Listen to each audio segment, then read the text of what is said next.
Apa boleh tanya? Bang Julianus, gimana update tadi sidang hasilnya seperti apa? Update yang sidang hari ini ya, Iya. tanggal 11 Juni. Yang pertama ya tadi rekan-rekan media melihat ya bahwa majelis hakim meneliti para pihak yang hadir ya, bahwa kami dari turut tergugat 1 dan turut tergugat 2 kan menghadiri, dan kemudian tergugat 1 dan 2. Dan kemudian majelis hakim melihat bahwa turut tergugat 1, 2 dan 3 tidak hadir. Lalu tadi ya rekan-rekan media juga sudah menyaksikan bahwa majelis hakim telah menentukan untuk lanjutannya adalah sidang mediasi seperti itu. Bang, ada kemungkinan damai nggak bang kalau saat nanti mediasi? Kemungkinan pasti ada ya, tapi kan kita tidak bisa bicara sekarang gitu. Jadi mediasi itu tujuannya berusahakan supaya damai. Iya. Tapi apakah bisa atau tidak nanti tergantung dalam mediasi. Jika ada kemungkinan damai tapi tetap harus bayar kerugian, gimana bang? Itu kan nggak mungkin. Ini kan begini loh, gugatan Wan Prestasi Perda itu kan harus punya dasar hukum.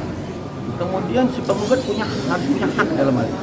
Ya kami menilai ini yang kedua ini kan tidak dimiliki para penggugat, ya. Jadi bagaimana mungkin kami bisa mengaminkan apa yang menjadi keinginan dari penggugat? Kan nggak mungkin seperti itu. Lagian kan kawan-kawan media sudah tahu nih proses dari laporan klien kami itu kan sudah di P21 kan. Ya, jadi pada prinsipnya kami menilai bahwa pada saat dilakukan proses penyelidikan dan penyidikan, di situ kan sudah diteliti oleh pihak penyidik. Oh tidak ada perjanjian itu. Yang ada adalah dugaan tidak pidana seperti itu, ya. Bang, kenapa Katanya hari yang ini dari sana itu perjanjian tersebut kalau endorse itu biasanya hanya lewat chat, telepon, itu udah by salah satu. lisan? Katanya Bapak sampai bulan November tuh Itu gimana sudah Bang? masuk ke Itu gimana? pokok perkaranya. Itu gimana, Bang? Kami tidak bisa jelaskan. Nanti itu strategi kita untuk membuktikan benar atau tidak itu. Cuman gini saya tambahkan, kalau chattingan WA ini, kalau semua chattingan WA ini bisa masuk ke pengadilan, kita ini kan semua main WA semua ini. Nanti sekalian juga semua digugat semua Wan Prestasi. Ya kan? Jadi janganlah WA-WA aja dipakai untuk menggugat itu. Ya boleh aja, pengadilan tidak boleh menolak gugatan, itu jelas. Pengadilan tidak boleh menolak gugatan. Tapi kalau semua WA ini bisa digugat ke pengadilan, ini semua main WA semua ini, nanti kena gugat semua dong. Kalau memang boleh, ya. Itu. Tapi kan di dalamnya itu ada termasuk negosiasi harga dan segala macam, itu termasuk katanya untuk perjanjian endorse, itu gimana Mas? Ya tapi itu kan nggak jelas ya. Di WhatsApp itu kan satu, pihaknya itu siapa? Apakah betul itu Dr. Reza apa bukan? Pihak sana siapa? Apakah betul itu Nikita atau bukan? Dari WA itu nggak ketahuan nomor telepon siapa. Jadi kan saya chat ke Mbak ini, tahu-tahu yang menggugat di sini, ya kan? Ngakunya kami yang komunikasi chatting, padahal komunikasi chattingnya ke sana. Kan susah membuktikannya. Ya, chattingan ini tidak masuk materi. chattingan enggak. Oke Bang, kenapa hari ini Dr. Reza sendiri tidak hadir? Kami sudah minta supaya Dr. Reza tidak usah ada pada saat ini. Karena nggak ada gunanya juga datang ke persidangan saat ini.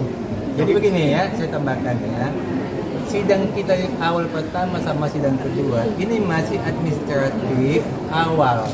Surat-surat, dokumen pengacara diperiksa, dokumen lawan diperiksa, pihak-pihak yang digugat datang apa tidak, masih tahap itu, belum masuk ke materi pokok gugatan, ya. Tapi sesuai dengan undang-undang, bukan peraturan Mahkamah Agung, mediasi nanti akan dihadir oleh klien kami, prinsipal, ya. Pada saat nanti proses mediasi, Dr. Reza pasti kami undang untuk datang ke tempat ini untuk mediasi. Tapi dengan catatan kalau ada dari pihak Nikitanya datang, karena prinsipal ini kan harus ngomong dengan prinsipal. Kalau Dr. Reza datang, Dr. Mufid datang, ngomongnya dengan kuasa hukum di sana. Ketemunya apa? Tidak bakal ketemu apa-apa. Kalau cuma ketemu kuasa hukum mereka, saya aja yang ngadapin. Tapi kalau nanti Nikita datang, Dr. Mufid akan datang untuk diskusi. Siapa tahu bisa damai. Tapi kalau mereka dari pihak kita tidak datang, Dr. Reza mau damai sama siapa? Coba, damai sama pengacaranya mereka.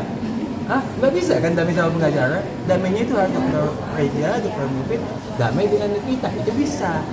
Tapi kalau Dr. Reza Mufid damai dengan pengacara, kami jadi damai dengan pengacara, salaman kayak seperti tadi. Ya, jadi jelas ya. Kapan waktunya Dr. Reza datang, Dr. Mufid datang, ada waktunya. Tapi yang ada pasti, waktunya. tapi yang pasti Dr. Ejo bukan takut. Ya, bukan untuk takut. datang hari ini. Ada Bukan. waktunya. Tapi kami meminta dan instruksikan tidak usah datang. Jelas ya? Bahwa bukan takut. Tapi selama sidang akan datang?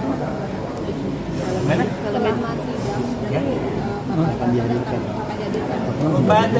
Pada saat dia diperlukan pasti datang. Tapi kalau nggak diperlukan, ngapain dia nunggu kayak tadi datang jam 10, sidangnya jam 12. Memang Dr. Reza nungguin 2 jam begini tanpa ada gunanya, ya?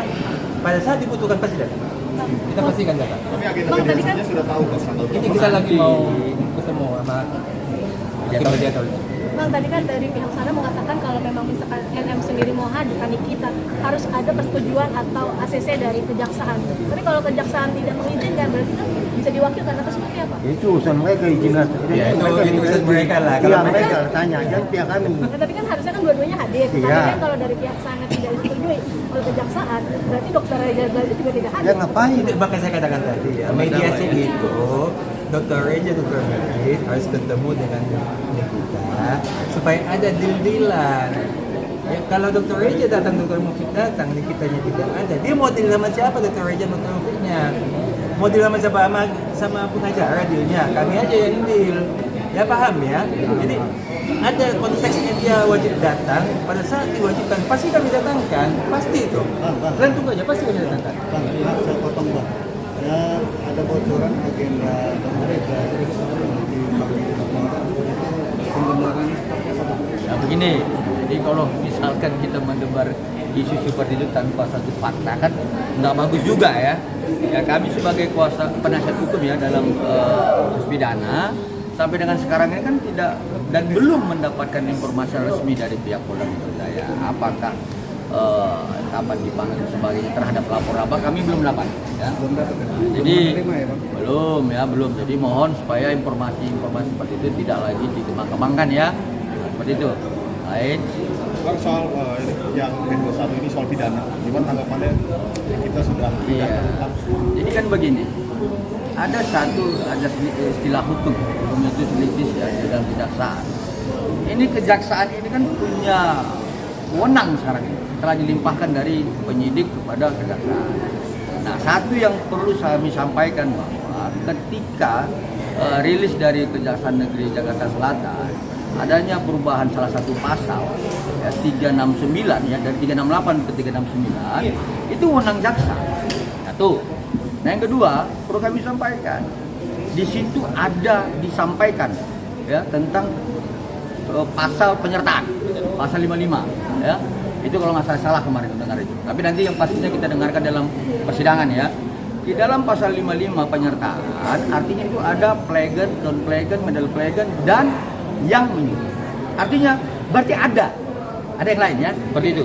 Yang ketiga perlu kami sampaikan setelah penyidik menyatakan ini sudah merupakan bukan tindak pidana, kemudian jaksa penuntut umum menyatakan ini sudah P21.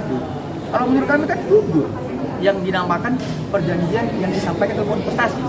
Artinya apa? Penyidik itu kan sudah meneliti, jaksa sudah meneliti bahwa tidak ada perjanjian satu. Yang ada adalah dugaan tindak pidana. Seperti itu. Oke? Oke. Yang kemarin